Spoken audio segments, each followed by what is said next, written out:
Today you're on a walk with me in the woods, and we're going to talk about integrating vocation and ministry. Another way to say that is integrating our day jobs and our disciple making.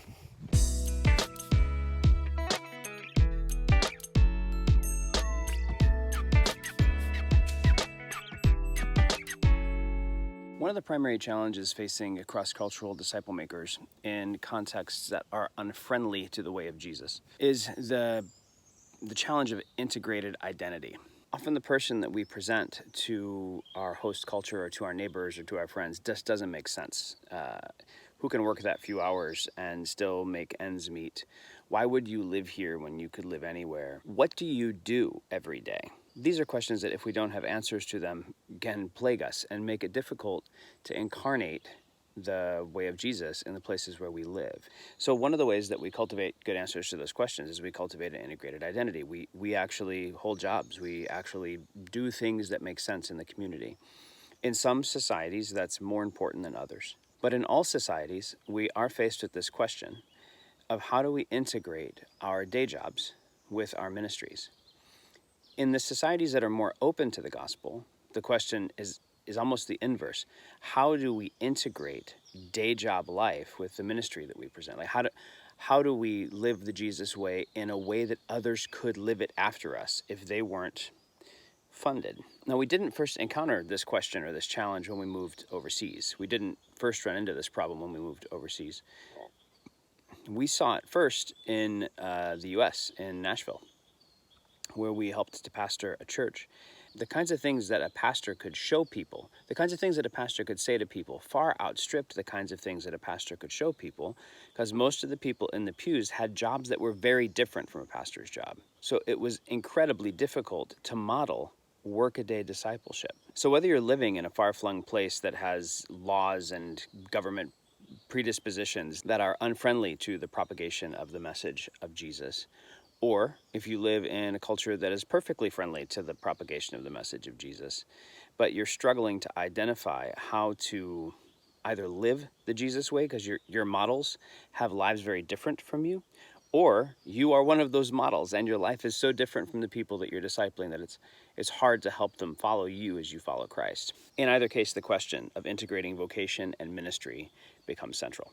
Now, this gets a lot simpler and a lot more fun when we step back from the question of how to be disciple makers and get a little bit more serious about being disciples of Jesus in the places where we live. That shift from making disciples to being disciples seems to make all the difference. Dallas Willard talks about discipleship as vivid companionship with Jesus. That is far and away my favorite definition of discipleship.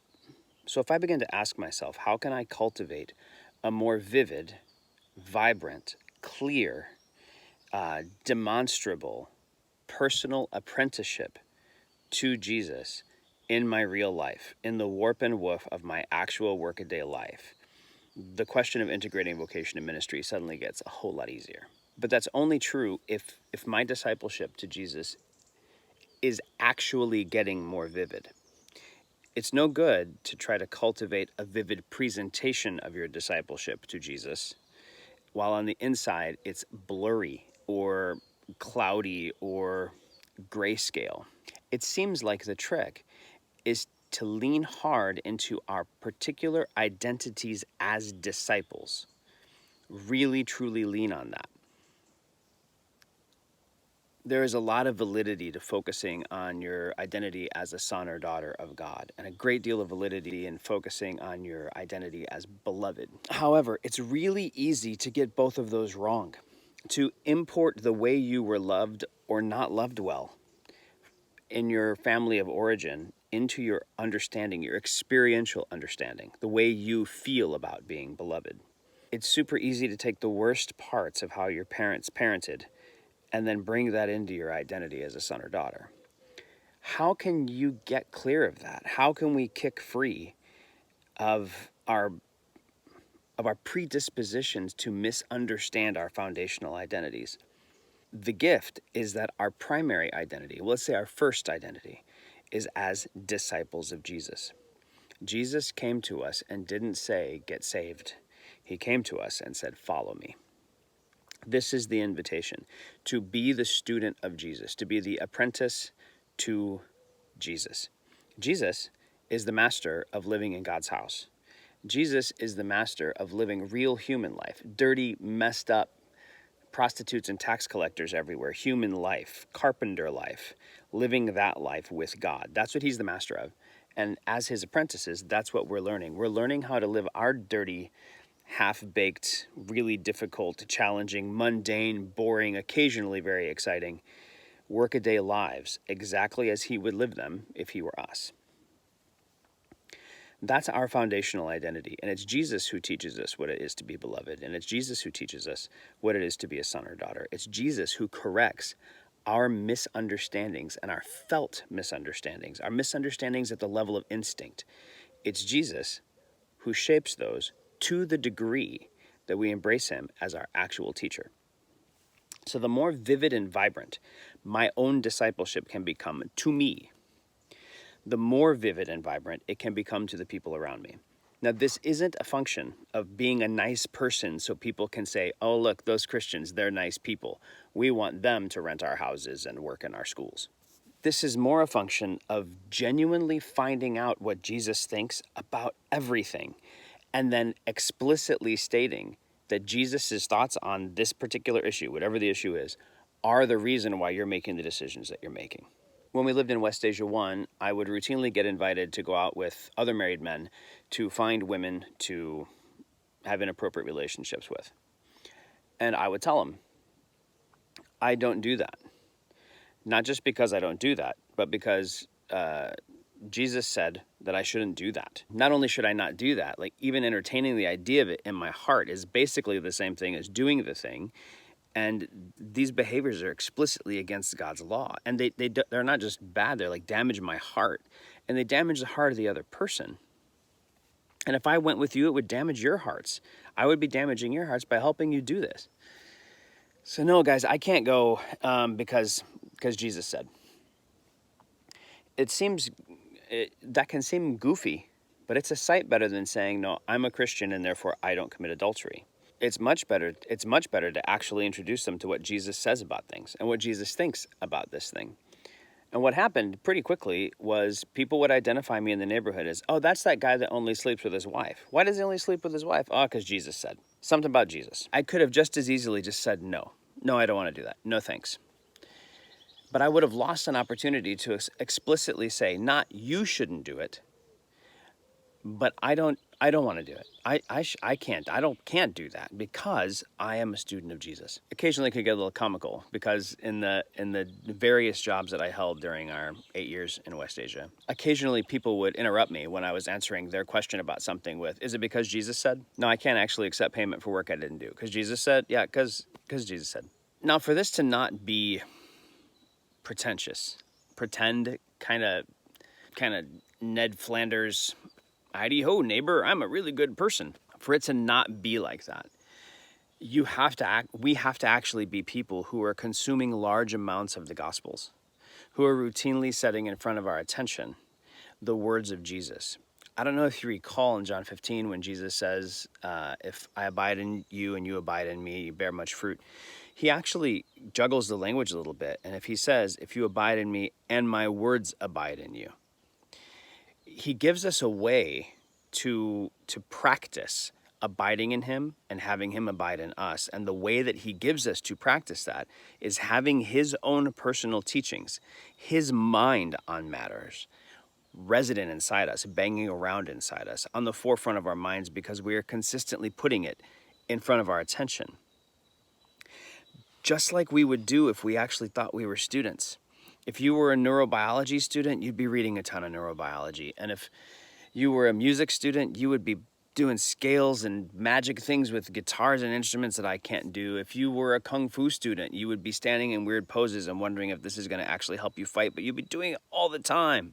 When you're the student of something, of a way, when you're the student of someone, you're putting their words in front of your attention so frequently that their words often become your words. When we get more serious and explicit about our own role as Jesus' students and live into that identity more vividly, it becomes very natural to give a reason for the hope that's in you, a reason for the life that you live, to be able to answer quickly and saltily with grace and meekness and humility. What makes it easy to be meek and humble is we're not coming at them as disciple makers. We're not trying to teach them how to live. We're bearing witness to the fact that we're being taught how to live. We don't have to have our act together. We don't have to have our stuff straight. We aren't the people who have our stuff straight. We are the people who follow the guy who knows what to do with our stuff. The more explicitly we live into that particular relationship, the less hard we have to work to make disciples, because we are being disciples. We're being first followers. We don't ever want to say to someone, follow me as I used to follow Jesus, but I stopped because I turned around to get all of you to be followers. It's more of a come with me as I walk this road. I'm following that guy. It can be a lot of fun sometimes even to share like what you read that morning, like making your water cooler talk.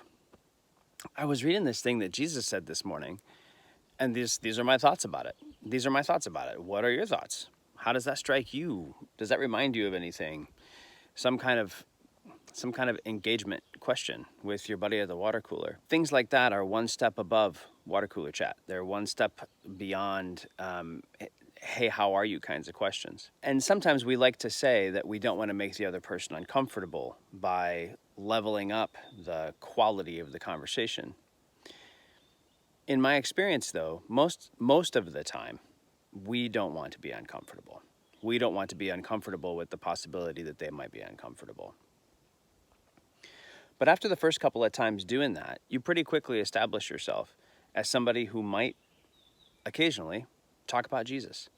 Not because you're trying to get them to follow Jesus, but because you follow Jesus, and it is such an enormous, central, defining part of your life that of course it's natural for you to talk about it. The way somebody else who loves CrossFit is going to talk about CrossFit all the time, and the way somebody else who loves Zumba is going to talk about Zumba, and the way somebody else who loves Downton Abbey is going to talk about Downton Abbey. What if you love Jesus so much that that's what you talked about naturally at the water cooler? Even beyond having Jesus's teachings banging around inside you so much that they become your reasons for the decisions that you make, in particular, and especially the countercultural ones. And perhaps even more sweetly, when you are caught being particularly benevolent and you're honest about why you're doing it. That isn't you being a Pharisee in the market, giving your gift and blowing a trumpet before you pray and painting your face so everyone can know you're fasting. That's you letting your light so shine before men so they can see your good works and glorify your Father who's in heaven. Even beyond that stuff, you can even make particular pieces of the way you follow Jesus more vivid. More vivid for you, more experientially rich for you and for the people that you live with, for your oikos, your household, and for the people who join you in that. Here are a couple of ways. First, for us, we took some of the most important parts of our own following of Jesus, and we wove them into a family meal, discipleship dinner. So we just made sure that a gratitude practice, a listening practice, so like listening to each other articulate a highlight from the day, which we were grateful for. So we would articulate our gratitude for this good thing that happened today. And then a reading practice. And we specifically chose the Jesus Storybook Bible because it was something that everyone at the table could really connect with. I didn't pick another children's Bible because I can't emotionally connect with most of them, and we're not pretending to care about what we're reading. We're letting what we're reading actually move us. But I couldn't exactly read like N.T. Wright or John Stott at the table and hope my 4-year-old was going to follow along. So then when you have friends from work over for dinner, they join your family in a practice your family already has. You don't have to make anything up. They just join you in it. And they watch you embody practices that help you follow Jesus, and they're able to follow along with you. This is undergirt by a particular kind of epistemology. In the West, we seem to believe that change goes believe, behave, belong. First, you believe a new truth, some proposition. You believe something different. Your value changes somehow. You see the light. And then you begin to do things that are appropriate to your repentance, that are appropriate to what you have believed. And eventually, as people see you behaving according to the beliefs that you hold and that they hold, they allow you to belong in their community. So you see this with the way baptism is often practiced in fellowships in the West. You kind of need to prove it for a while before you get baptized. Whereas in Acts, you proclaimed it and were baptized instantaneously. It's almost like your proclamation didn't take until you were baptized. In the East, and also this is backed up by neuroscience, they think that it goes belong, behave, believe. You belong with a particular group of people, and this group of people embodies these behaviors. And by doing these behaviors, you come to believe. This is why Jesus didn't give us 5 doctrines to keep forever. He gave us 2 practices, 2 ordinances, 2 behaviors. You are my people, you belong. Therefore do these things, baptize and observe the Lord's table. As often as you do it, remembering my death until I come. And that's how we continue to stoke our belief. So if we can select practices that allow a person to follow along with us in the behaviors of faith while they are figuring out what they actually feel to be true, this allows them to follow Jesus for a while before they follow Jesus, which allows us to be disciple makers without trying to be. All right, secondly, we can actually practice weird things or odd things, things that stand out, things that don't fit. A friend of mine, Julie, practices namaz. She works with Muslims, and she knows that namaz was actually taken from the practice of praying the hours that 1st and 2nd and 3rd century Christians had adopted from a Jewish practice of praying the hours. So instead of just not praying the hours or not being a legalist or not getting trapped in the law, she decided that she'll use her freedom to pray every time the namaz alarm goes off on her phone. And so she'll be with a friend, a Muslim friend, and the alarm will go off and she'll say, oh, it's time to pray. And so then she'll pray, she'll read the psalm for the day, or she'll do what she does. And the person follows along with her and experiences the act of pursuing God for 1 minute and 20 seconds, for 2 minutes in the middle of a workday. Now, that practice might not fit in a non-Muslim or non-Christian or non-post-Christian society, but it's a vivid practice that you can invite people to join you in, or at least people can catch you doing. So that when you say, I follow Jesus, you're not saying, I'm different than you, I'm not one of you, you're not one of me, we're different. You're a different thing than I am, we're different. You're able to actually show them what it might look like to try to do that. But then finally, and even less threateningly, well, for some less threateningly, for more just stark raving terrifying, and I never understand why this is so terrifying, you can just pray with people in Jesus' name. I'm going to tell you a story from our own life, and it didn't happen in a Muslim context. People in the West will often tell me that stuff, you can only pray with people in public in cultures where people are backward, and it just doesn't work here. I think that it doesn't work if we're cowards. I think if we're not cowards, we can get away with a lot. So we had just lost our daughter. We had just delivered our stillborn daughter. And my wife wanted to bring something happy to our littlest girl, who was like 5 or 6 years old at the time. So she had seen on like Facebook Marketplace or some such, this little electric Jeep that you can drive around in the backyard. So she called the lady, and they messaged back and forth. And in the process of the messaging, Joy had shared that we had lost our daughter, and the lady had shared that her daughter had this skin condition. They call them butterfly babies, where the skin lacks the ability to produce collagen or something. And basically you have open sores all your life and die very young. So that's horrible. So we went and picked up the Jeep. We just met on the street somewhere in a nearby town, and I put the Jeep in the back of my car, and the lady was rattled, and Joy was rattled, and I was rattled. We were all rattled because life is hard and painful and terrible sometimes. And so we actually just asked, hey, can we just pray for your daughter and pray for you? And she goes, here's what she said. She goes, oh my God, really? Yes. I thought it was an offended, oh my God, but it wasn't. It was, you actually saw me and care about me, and we're going to take this seriously right now. Like we're going to treat the desperation in my heart as if it's actually a desperate situation. So we just prayed for her, and we prayed for her daughter, and we prayed for her. She wept and wept and wept and said, I haven't really known what to do with God since I was a little girl. And then in the messages that followed after that, like there's been a kindling of her faith, and her daughter was healed. So apparently there's a tiny fraction of these children who just spontaneously heal, and the doctors don't know why. So one way that we can integrate our vocations and our ministries is by just actually treating God like he's God on the job, and treating people like we're all people, like we're all frail, made of dust people who could maybe use being prayed with. And as awkward and weird as it is, as awkward and as weird as it can seem, it only seems that way right before you do it. When you're doing it and after you do it,